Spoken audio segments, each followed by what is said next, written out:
You're watching CW Montana. This is the MTN 9 o'clock news. Good evening, everyone, and thanks for joining us on your Tuesday night. I'm Jeanelle Slade. Though there's news happening all across Montana tonight, we check out a college program in Great Falls looking to set up adult learners with a brighter future. Plus, the Catholic Diocese in Helena has a new bishop-elect. We'll hear from him. But first, Montana gearing up for round 2 of winter just 1 week after an epic September blizzard blasted through much of the state. Now that's right, snow and temperatures already falling in Montana tonight, and we expect it to just get worse. Ed McIntosh is in the Weather Center tonight with the very latest. Ed. Jeanelle, we're already seeing that snow develop across a wide band from around Missoula extending out towards Great Falls. And of course, it's a little heavier right now at Great Falls as far as the radar because we're a little closer to the radar site there. But if we zoom down a little bit and take a look at Montana Department of Transportation photos, you can see some of that snow already starting to fall into the Monarch Canyon. So travel impacts, a lot of cases, we're going to see this wet, heavy snow being something that's going to be really hard to move around. And that could also weigh down tree limbs, power lines, causing some power outages, and the cold to follow, that could be record setting. Take a closer look at that coming up with a complete forecast, so stick around. All right, thanks so much, Ed. Now, because Billings is expected to get nailed the hardest, up to a foot of snow, city crews are scrambling. Today, they put the finishing touches on the dirt and gravel combination they'll spread across the icy streets. It's a combination of red dirt with a higher concentration of potassium and magnesium to help melt snow and ice. The city's main streets will be plowed first, followed by residential streets plowed in sections. And up at Billings Logan International Airport, 19 crew members make up a 24-hour shift to clear the runways. The airport plow crew will work through the storm, and they do not expect any delays. Over in Gallatin County, snowplow crews plan to work overtime to keep the roads safe. Foremen will be out at 4 a.m. and if snow starts falling, plows will be dispatched. Crews have 570 total miles of roads to cover, broken down into 13 different routes. If the snow lasts, drivers are expecting to work at least 10 to 12 hours to get it done. Northwestern Energy may be headquartered in Butte, but it is prepared to dispatch resources and crews to all parts of the state. The company expects a lot of calls. That's because trees are still topped with leaves, just like Ed just mentioned, and that heavy snow, well, it threatens to down branches and knock out power. And remember, make sure natural gas meters, furnace, and appliance vents are free from ice and snow.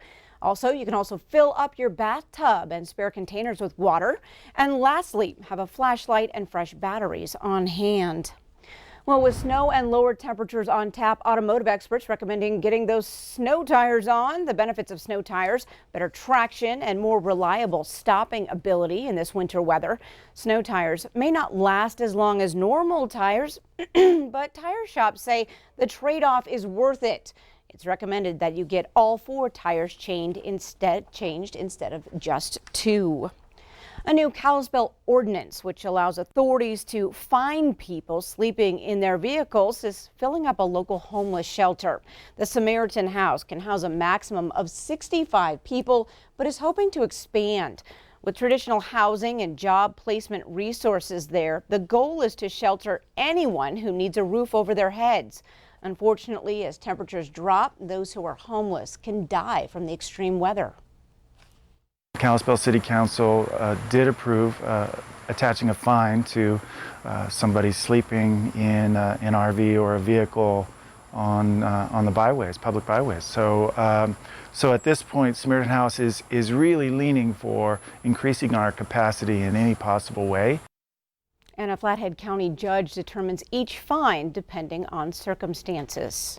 Well, we have some breaking news tonight. Just over an hour ago, Yellowstone County deputies arrested Diego Hernandez for the death of 57-year-old Lori Bray of Laurel. Now, the 22-year-old Laurel resident, Diego Hernandez, was arrested at his residence on a charge of homicide. Hernandez will be transported to the Yellowstone County Detention Facility. Bray's body was found on Wednesday evening just east of Laurel. She was reported missing on Tuesday after leaving her job at Copper Ridge Casino. Well, state health officials have confirmed the second vaping-related illness in Montana. The 20-year-old man in Gallatin County was taken to the hospital in September.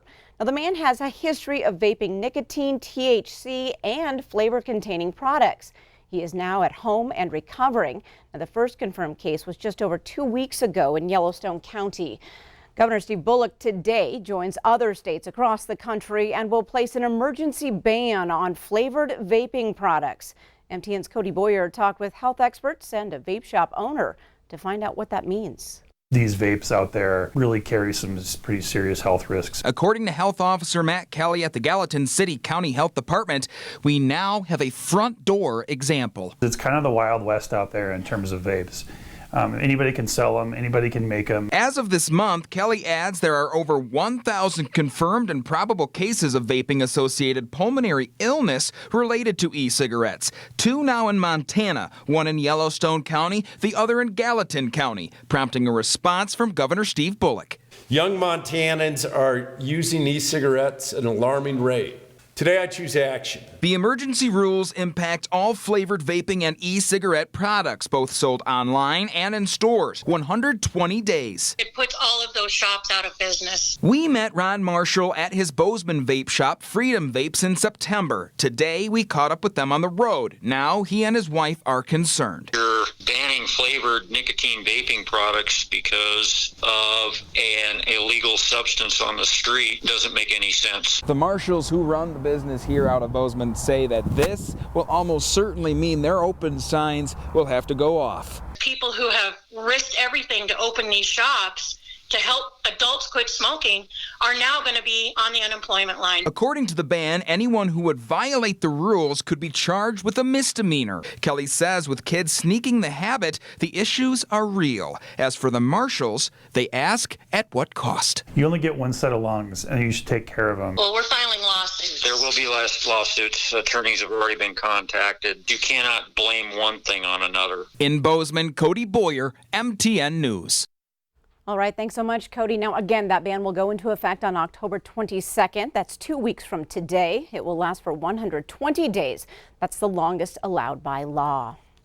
Well, in Montana's race for governor, Republican Congressman Greg Gianforte reports another impressive set of fundraising numbers. Gianforte raised about $507,000 in the past 3 months, pushing his total to more than $1 million.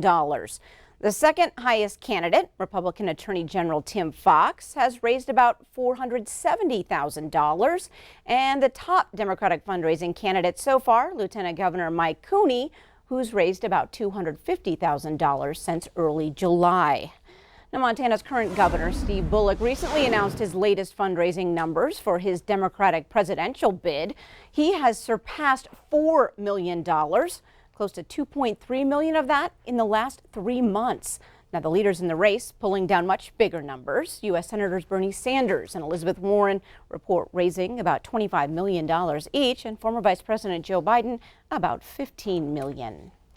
After more than a year without a bishop in the Helena Catholic Diocese, Pope Francis has appointed Father Austin Anthony Vetter. Vetter will serve as the 11th bishop in Helena. He comes from North Dakota, where he's been serving as rector of the Cathedral of the Holy Spirit in Bismarck. He succeeds Bishop George Thomas. Thomas became the Bishop of Las Vegas in 2018. Vetter says he's not coming to Montana with an agenda. My priorities is to give myself completely. That's it. And to be open to learn, to journey together, to rely on one another, to listen, and then to be a man of faith. An ordination mass is scheduled for Wednesday, November 20th at the Cathedral of St. Helena.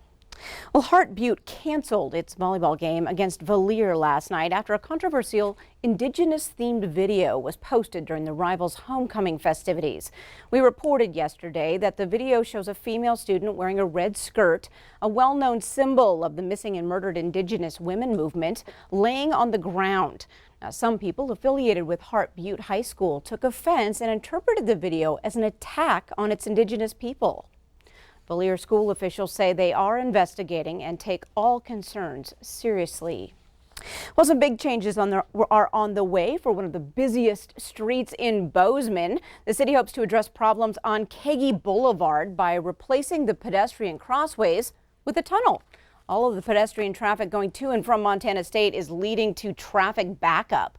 Now, the city wants to add 2 pedestrian tunnels under the street at 7th and 11th. A long-range plan also could include 3 roundabouts at major intersections on Kagi, adding a driving lane in each direction.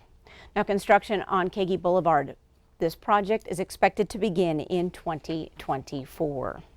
Well, the Department of Energy's university tour stopped at Montana Tech this week. The goal to encourage participation and form partnerships with the scientific community and universities. Representatives from 13 of the nation's 17 Department of Energy labs spoke with students and staff. Ultimately, in the long run, it's about the workforce, the pipeline, the science and technology graduates that go into our national laboratories as well as into industry and so on. Now, that panel discussion continues tomorrow morning at Montana Tech Student Union. A new program called Connexions 101 is helping adult learners in Great Falls develop a plan and career goals. Now, this class, set at Great Falls College, is aimed at job exploration and placement. The program coordinator says this class is ideal for students eager to start a new career but aren't quite sure where to start. It's a really great place to start. Magical things happen because people discover a lot of things about themselves, and some come in without the belief that they could ever go to college, or without the belief that they're interested in a certain career and they don't know how to get there. That's what this Connexions 101 does, is it really assists with that. Now, to take part in Connexions 101, you need to attend orientation and complete a placement test.